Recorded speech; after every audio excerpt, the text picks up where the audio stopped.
एक गांव में गोपी आलू अपने पति गोलू आलू के साथ रहती थी। वो बहुत ही ज्यादा गरीब थे। गोलू आलू कद्दू सेठ के यहाँ पर काम करता था। कद्दू सेठ बहुत ही ज्यादा लालची और चालाक था। एक दिन, कद्दू सेठ, मैंने सारा काम कर दिया है, मेरे पैसे दे दो। 2 महीने से तुमने तनख्वाह नहीं दी मुझे। मुझ गरीब के घर में राशन खत्म हो गया है। हाँ हाँ, याद है मुझे गोलू आलू, मैं तुम्हें जल्दी ही पैसे दूंगा। अभी मेरे पास पैसे नहीं है। कद्दू सेठ, पिछले 2 महीने से तुम यही कह रहे हो, कब दोगे तुम मेरे पैसे? गोलू आलू, ऊंची आवाज में बात नहीं करनी, वरना तुम जानते हो मैं तुम्हें काम से निकाल दूंगा। फिर काम के लिए धक्के खाते फिरना। ये सुनकर गोलू आलू गुस्से में वहाँ से चला जाता है। अब वो घर आता है। गोपी आलू से कहती है, गोलू आलू, ये लो पानी पियो। उस बदमाश कद्दू सेठ ने पैसे दिए या नहीं? कहाँ गोपी, वो लालची सेठ मेरे पैसे देने को तैयार नहीं है। और इस गांव में कोई और काम नहीं है, वरना मैं उसके यहाँ कभी नौकरी नहीं करता। पर गोलू आलू, घर का सारा राशन खत्म हो गया है, हम कैसे गुजारा करेंगे? कुछ तो खाने के लिए चाहिए ना। गोपी, तुम परेशान मत हो, मैं हूँ ना, मैं कुछ करता हूँ। अगले दिन गोलू आलू दूसरे काम की तलाश में चला जाता है। सुबह से शाम हो जाती है, उसे कुछ भी काम नहीं मिलता है। वो थक हार कर बीमार घर आ जाता है। अरे गोलू, तुम्हें क्या हो गया? तुम्हारी हालत तो बहुत खराब है, तुम्हें बहुत तेज बुखार हो रहा है। कोई नहीं गोपी, मुझे कद्दू सेठ के यहाँ काम पर जाना है, वरना तुम्हें कल भूखा सोना पड़ेगा। नहीं गोलू आलू, मैं तुम्हें कहीं जाने नहीं दूंगी। मैं तुम्हारी जगह काम पर जाती हूँ, तुम आज आराम करो। अब गोपी आलू कद्दू सेठ के यहाँ काम पर जाती है। वो गोलू आलू के हिस्से का काम करके कद्दू सेठ से कहती है, कद्दू सेठ, आज का काम खत्म हो गया है, मुझे पैसे दे दो। गोलू आलू की तबीयत बहुत खराब है, मुझे खाने के लिए खाना और उसके लिए दवा लेनी है। हम गरीब पर रहम करो मालिक। गोपी, जा जा, आज मेरे पास पैसे नहीं है, कल आ जाना, मैं पक्का पैसे दे दूंगा। अभी जा यहाँ से, मेरा दिमाग मत खराब कर। बेचारी गोपी आलू उदास होकर वहाँ से चली जाती है। तभी गांव के गुंडा कालिया आलू लाली टमाटरी को पकड़ लेता है। अरे बचाओ, कोई मुझे बचाओ, कद्दू सेठ बचाओ मुझे। तभी गोपी आलू काली आलू से अपनी जान पर खेलकर लाली टमाटरी को बचाती है। तभी कद्दू सेठ वहाँ आता है। लाली टमाटरी, क्या हुआ? तुम्हारे ये खून कैसे निकल रहा है? तुम ठीक तो हो ना? अरे मुझ पर गुंडे काली आलू ने हमला किया था, मुझे इस गोपी आलू ने बचा लिया, वरना आज मुझे वो बदमाश मार देता। ये सुनकर कद्दू सेठ को बहुत शर्म आती है। उसे अपनी गलती का एहसास हो जाता है। मुझे माफ कर दो गोपी आलू, मैंने तुम्हारे और गोलू आलू के साथ बहुत गलत किया। तुम गरीबों का पैसा मारा है, लेकिन अब नहीं। ये लो पैसे, अब मैं आगे से कभी ऐसा नहीं करूँगा। कोई नहीं सेठ जी, आपको अपनी गलती का एहसास हो गया, यही काफी है। अब गोपी आलू उन पैसे से गोलू आलू की दवा और खाना लेकर जाती है। कुछ ही दिनों बाद गोलू आलू ठीक हो जाता है और कद्दू सेठ के यहाँ मेहनत मजदूरी करके अपनी पत्नी के साथ खुशी खुशी रहने लगता है। रामपुर गांव में चुटकी नाम की गरीब आलू अपनी माँ के साथ रहती थी। वो रोजाना टोकरी में चूड़ी लेकर शहर बेचने के लिए जाती थी। पिछले कुछ दिनों से उसकी चूड़ियाँ बिक नहीं रही थी। चूड़ियाँ ले लो, रंग बिरंगी लाल हरी पीली चूड़ियाँ ले लो। क्या हुआ कांता बहन, आप आजकल मुझसे चूड़ियाँ नहीं खरीदती है? चुटकी, वो हमारे यहाँ शहर में एक नया मॉल खुला है, वहाँ पर नए डिजाइन की चूड़ियाँ मिलती है। तेरे डिजाइन पुराना हो गया है, इसलिए मैं तुझसे चूड़ियाँ नहीं खरीदती। अब सब चुटकी से चूड़ियाँ खरीदना बंद कर देती है। हे भगवान, आप मेरी कैसी परीक्षा ले रही हो? मैं काफी दिनों से नुकसान झेल रही हूँ। ऐसा चलता रहा तो मैं अपना गुजारा कैसे करूँगी? तभी काली आलू वहाँ पर आता है। वो गांव का सबसे बदमाश और अमीर आलू था। वो चुटकी से शादी करना चाहता था। और चुटकी, आज भी तुम्हारी चूड़ियाँ नहीं बिकी। अगर पैसों की जरूरत है तो मुझे बताओ, मैं तुम्हें पैसे दे दूंगा। कालिया, भाग जा यहाँ से, मैं तुझे बहुत अच्छे से जानती हूँ। तू बहुत ही बिगड़ा बदमाश आलू है, निकल नहीं तो चप्पल से मार के भगाऊंगी। चुटकी की आवाज सुनकर गांव के लोग वहां पर आ जाते हैं। वो काली आलू को बहुत मारते हैं। चुटकी, तूने मेरी बेइज्जती की है ना, मैं इसका बदला तुझसे जरूर लूंगा। अब ऐसे ही काफी दिन गुजर जाते हैं। अब चुटकी की माँ चुटकी का रिश्ता गोलू आलू के साथ तय कर देती है। तभी काली आलू वहाँ पर आता है। सुनो गोलू, तुम इस चुटकी से रिश्ता तोड़ दो, मैं तुम्हें पूरे 20 लाख रुपए दूंगा। ये सुनकर गोलू को लालच आ जाता है। वो चुटकी से रिश्ता तोड़कर पैसे लेकर वहाँ से चला जाता है।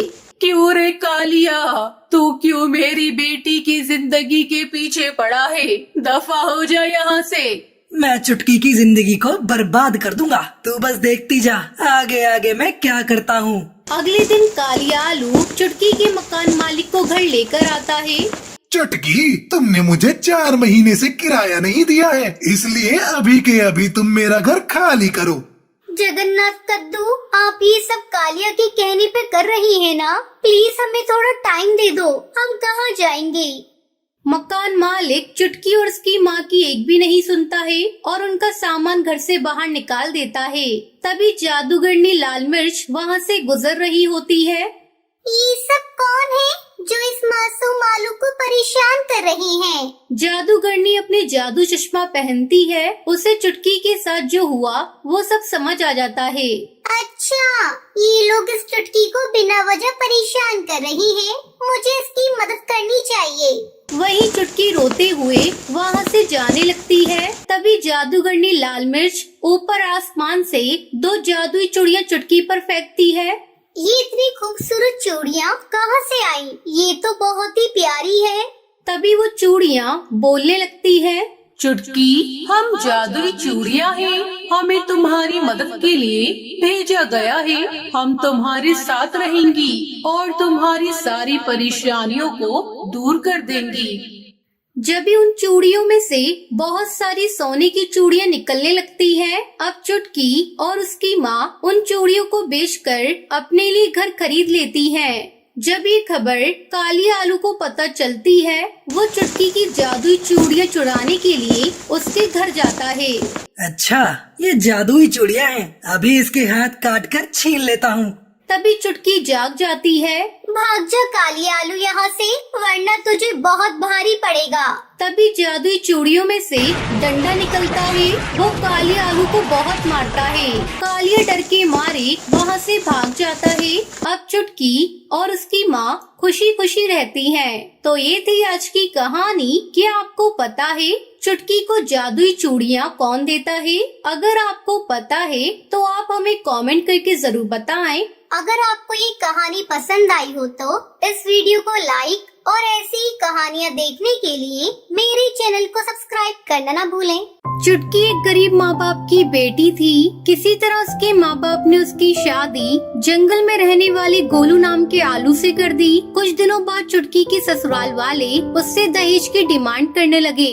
देख चुटकी, अब तू जाकर अपने मायके से कुछ पैसे लेकर आ, ताकि मेरा बेटा कोई अच्छा बिजनेस कर सके। माँ जी, मेरे माँ बाप तो बहुत गरीब हैं, कहाँ से वो पैसे देंगे? मैं कुछ नहीं जानती। अगर तुझे इस घर में रहना है तो तू जाकर अपने मायके से पैसे लेकर आ। ठीक है माँ जी, मैं जा रही हूँ, लेकिन मुझे नहीं लगता कि मेरे माँ बाप आपकी डिमांड को पूरा कर सकेंगे। अगर तू पैसे लेकर नहीं आएगी तो तू वहीं रह जाना, यहाँ आने की कोशिश भी मत करना। मेरा बेटा जवान है, मैं उसकी दूसरी शादी कर दूंगी। मजबूरी में चुटकी बहू अपने मायके जाती है, लेकिन अपने माँ बाप की हालत देखकर वो उनसे कुछ नहीं कहती। एक दिन चुटकी को उल्टी होने लगती है। क्या हुआ बेटा, तुझे उल्टियाँ क्यों हो रही है? बेटा, मुझे ऐसा लग रहा है जैसे तू माँ बनने वाली है। ये सुनकर चुटकी परेशान हो जाती है और अगले ही दिन अपने ससुराल जाती है।